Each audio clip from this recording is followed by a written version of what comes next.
ang multi-generation sangre reunion na pagsama-sama ni Direk Mark Reyes ang mga sangre sa kanyang 55th birthday.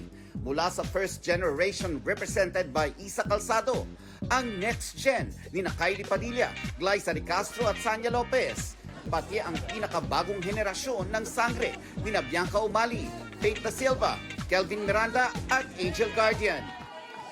I am very happy again na magkakasama kami ng mga sangre kasi bibihira talaga na makompleto kami ng hindi work-related, kumbaga yung gagawin namin. I'm very happy na naging parte ako noong 2016 and then now si Bianca ang gaganap bilang sa Sangretera.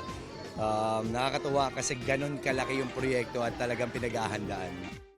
Dumating din para bumati ang ilang actors from Voltes 5 tulad ni Carla Abellana at Gabby Eigenman. I think it's better to have a get-together and check on everyone else and then have a milestone. Dumating para bumati sa multi-awarded director, sina GMA Senior Vice President Attorney Annette Gozon Valdez, Senior Vice President for Entertainment Group Lilibet G. Razonable at iba pang opisyal ng GMA.